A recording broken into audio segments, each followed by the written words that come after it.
Patrick, I'm going to start off our conversation by letting you know that someone asked me last week to name the top 5 players I've ever covered as a college basketball analyst. You were on the list. You're on the list. And just because of how you played the game, I want to take you back, first of all, to a play your senior year at Florida. You guys are up 6 at Tennessee. Chris Burke's not going to like this part of it. Wait a second. Yep. You didn't tell me it was a Tennessee. Yeah. Now I'm leaning in. Go ahead. 90 seconds ago, Florida's up 6. They're ranked 3rd in the country. And Patrick has to shoot an elbow jump shot that hits the right side of the rim and bounces straight towards the baseline going out of bounds.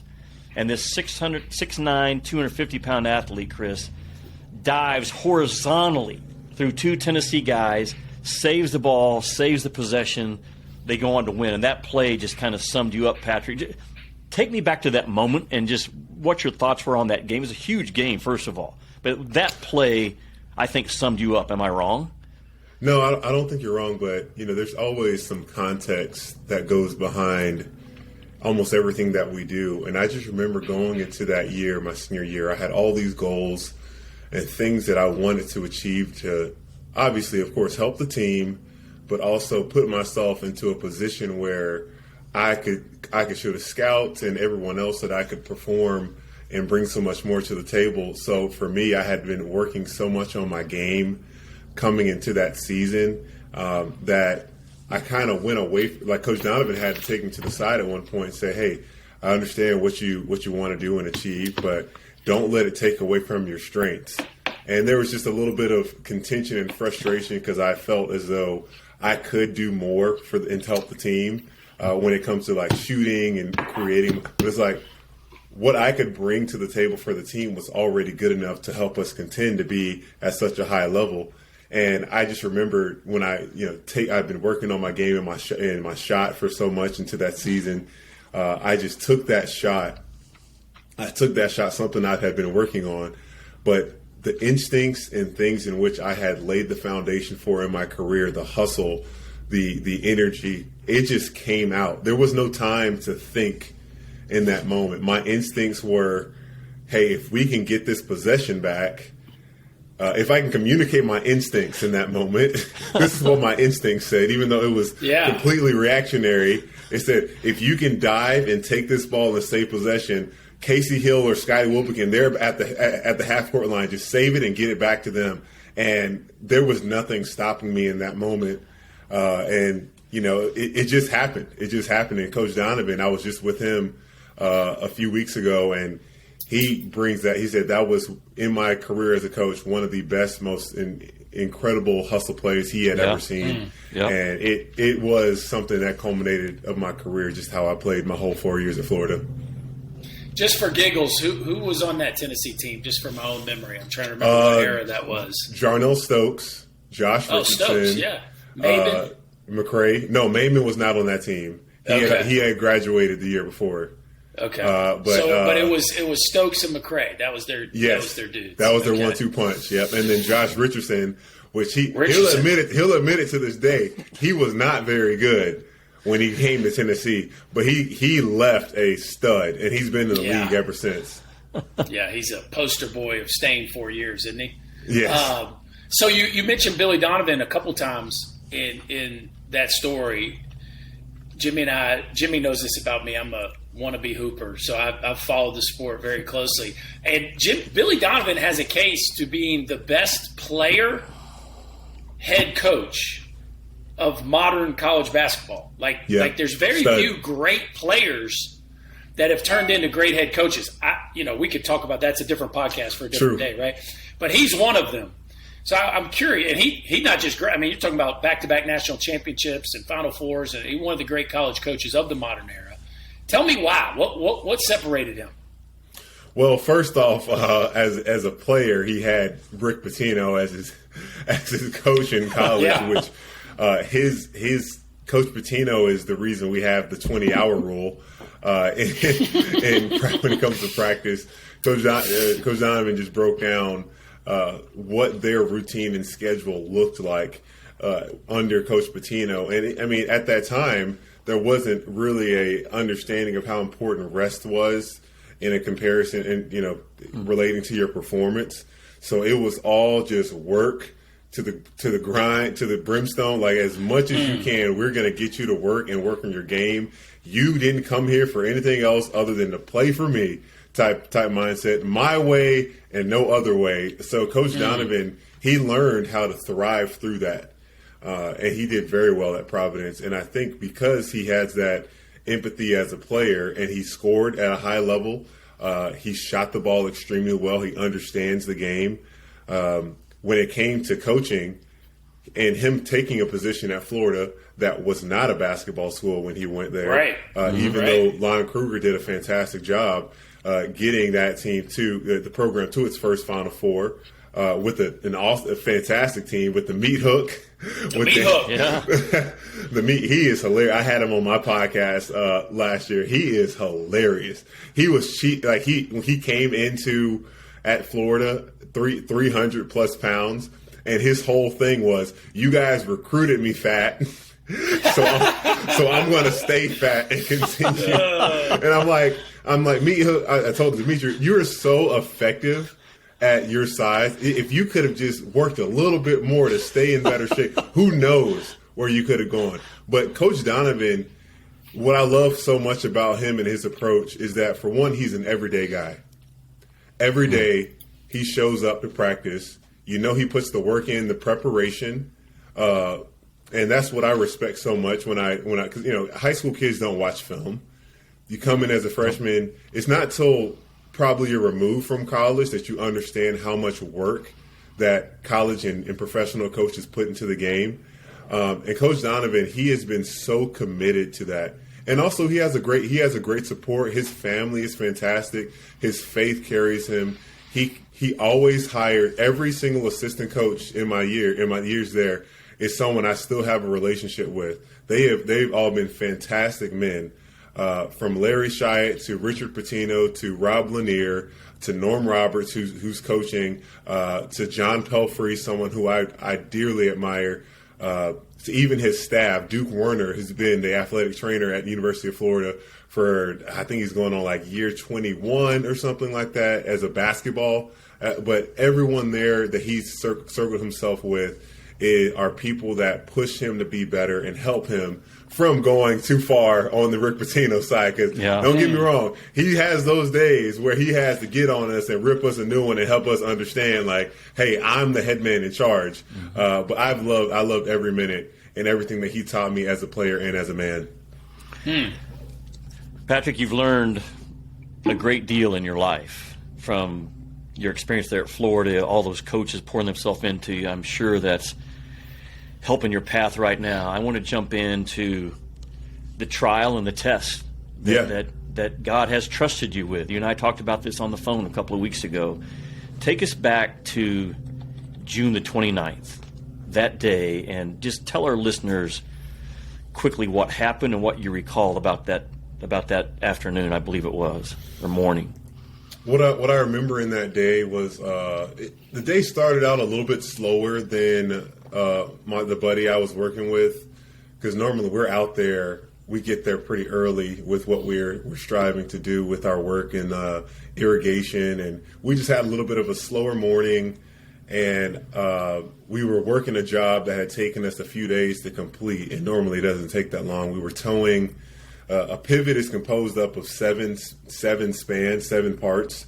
You put all these things together. It takes a full day, sometimes a day and a half to put them together. But we were moving piece by piece from one location to another, and it's a long process towing those things. But we were on our last one. We were heading back after dropping the sixth span, and heading back to pick up the 7th, and we would have been done with the job. And it was around 10:30 in the morning. I was driving an old Ford pickup truck. He was driving this huge boom truck. He was behind me. So it was just a casual time. I would say there was no urgency in life at that time. I was just very, I don't say careless, but not as attentive as someone should be in every moment. And that's one thing that I've learned from this, is that the most important gift that we can give to ourselves and to the people around us in life in general is just our attention, giving our full our experience to the moment of where we are. And I was not at that time. So as I was going about 30 miles per hour, I wasn't speeding, but it was a road I was unfamiliar with. And once I came around this slope, the stop sign was within like 20 feet. So there was no time to stop the truck in time. And my first fear was, as I'm coming up on this interstate, even though it's not a very busy road, you can't see if there is a vehicle coming. And this is a road that's always transporting livestock and farming equipment. So, because it's nothing but farmland all around. So my fear was getting hit or hitting somebody. My car went completely parallel to the road as its momentum was still heading towards that direction. And it flipped over once it got to the ditch off the side of the road.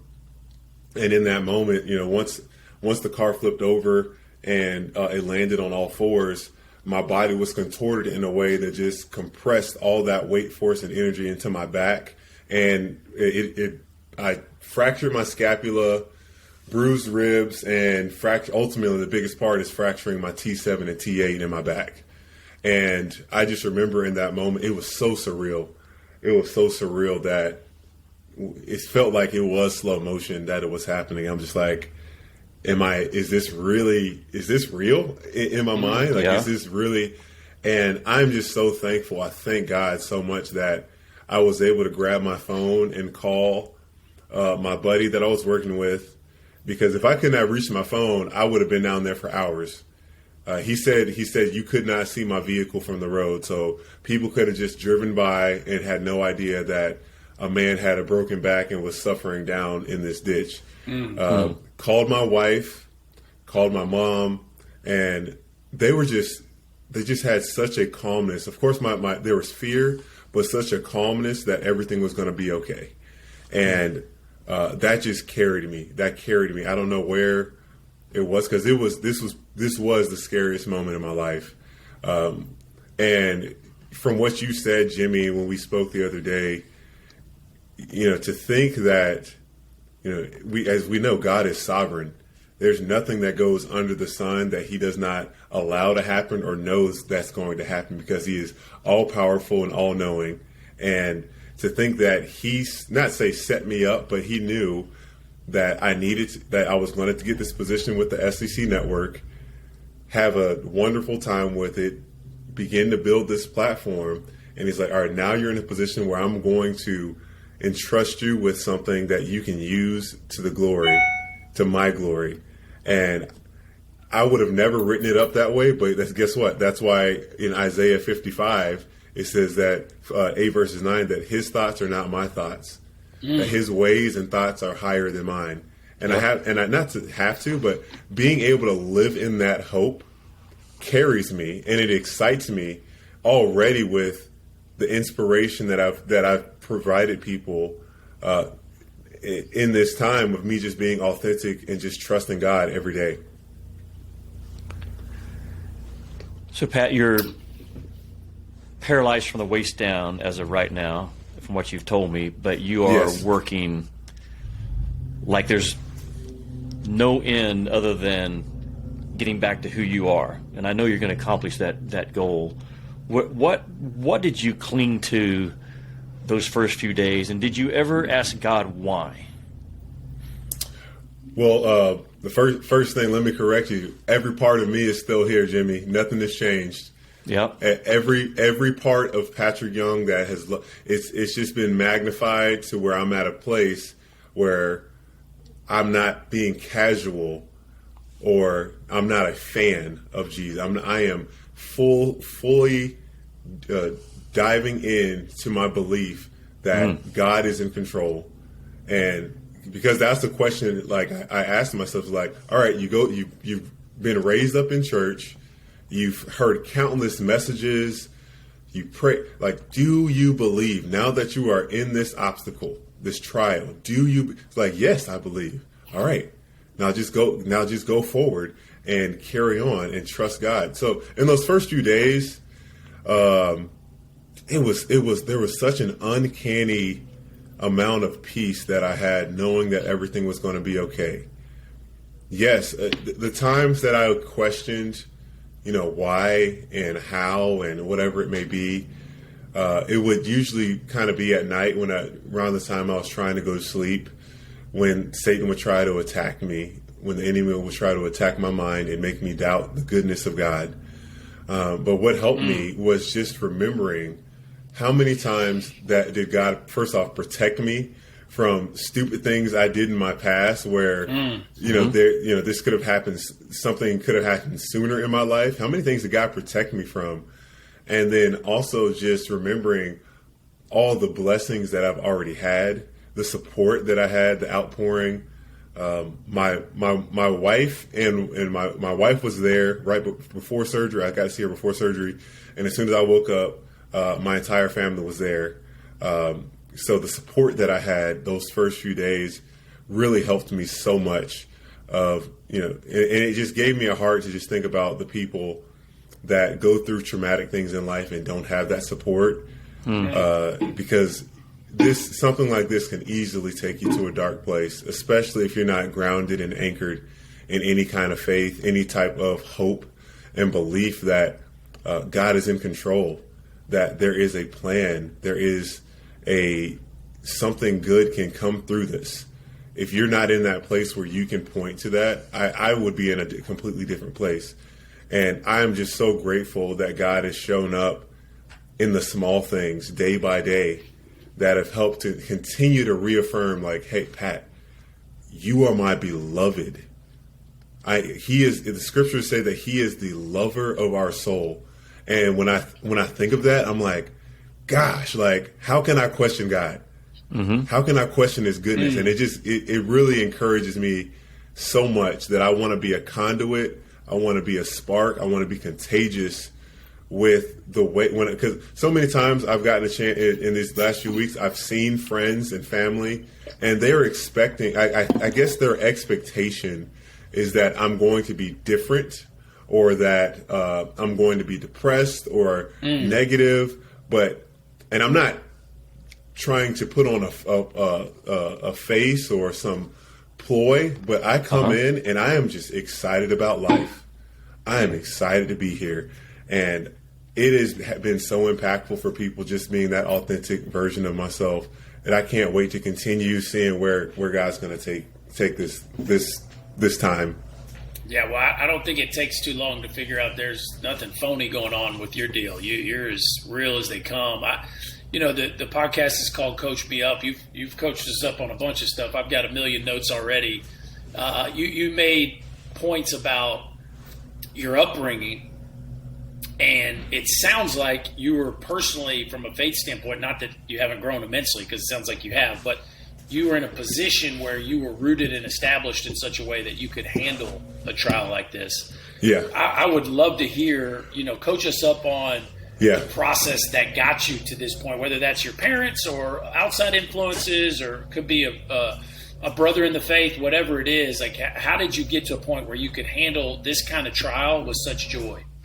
Well, I was thinking so much about this time that we're all having right now, and thinking about, all right, I'm a player, I'm not necessarily a coach, but what can I bring to the table in regards to how I've been coached up, and hopefully bringing some value. And I just thought about, there was a sermon I listened to recently on raising extraordinary kids. And it talks about these 5 principles of things that, and he used the example of Moses in Hebrews 11:23 through 20, Hebrews 11:23 through 28. And in that story, Moses, he shows identity, values, vision, resilience, and faith.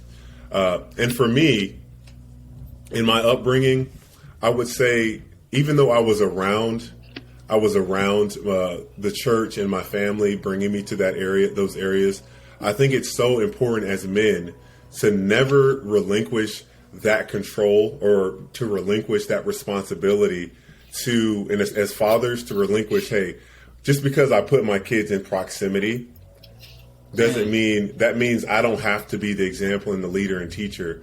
And I give all credit, and I give all credit to my father doing the best that he could with what he had.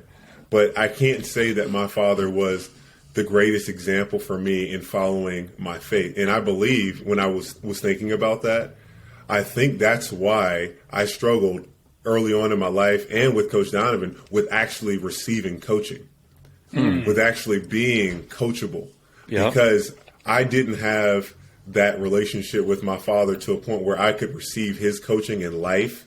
And when he actually wanted to coach me up, there was always just such friction. And I'm not sure if it was because of identity or whatever it may have been. But because I didn't see, kids we catch what our parents do versus what they say. And I believe that's where the correlation kind of comes from how I grew up. But, I give my dad so much credit to this standpoint because he helped me have somewhat my values in my faith. Every day I've carried myself with such positivity. And I believe wholeheartedly the seeds that you plant in your life daily, negative or positive, those things are going to blossom. Like how are people the way that you water those things daily is what's going to blossom when you face a crisis like what I faced. So my case manager, when I was in the hospital, she said it, and that's how I came up with that.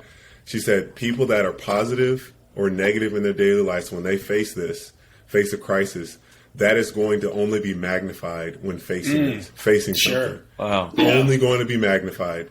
And because my dad may have not been the best godly example, my dad loves people. He is so positive everywhere he goes.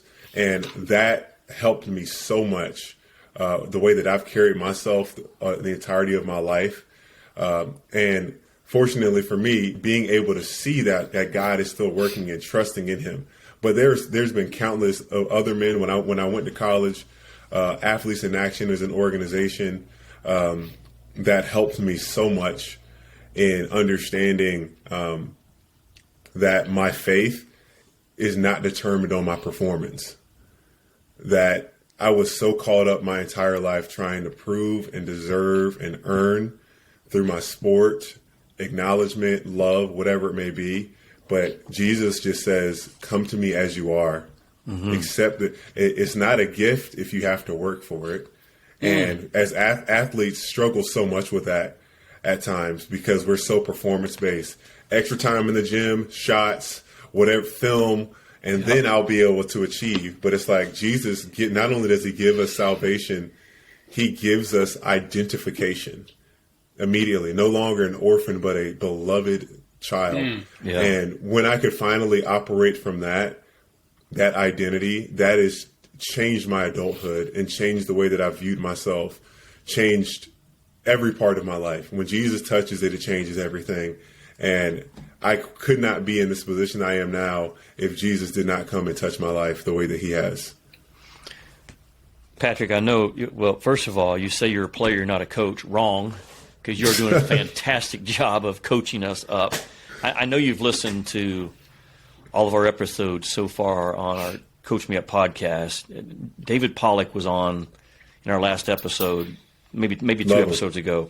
Yeah. And he told us that breaking his neck, his second year in the NFL, was the greatest thing that's ever happened to him. It made him a better dad, better husband, better friend, a better follower of Jesus. When you heard that story, what did you think about? I was thinking I really pray and hope that I can get to a position where I can say the same thing. Because that was such an amazing statement that he made. I admire David so much. I've admired him from afar, not knowing him and getting a chance to see him on you guys' show. But what being paralyzed has taught me so far and shown me about myself, and especially in the context now of being married, you can have issues and things that you have to face. Maybe you have a patience problem. Maybe you have an issue of being whatever it may be. And if you're around marriage your friend, might test that. It just might. Just letting you know, a little spoiler alert. Right? I can't run from my wife. I can't hide from her. If there's something wrong, if there's tension, I have to face that. And so often, and what happened with when I was in the hospital, and this is how what Satan does: steal, kill, and destroy, and also distract. He tries to distract and pacify. He would get me distracted from the present. He would get me thinking about the things that I couldn't control in the past that I think I could have done differently, and then fill me with fear about my future. Oh no, what if this doesn't work out? What if this happens? What if this and that?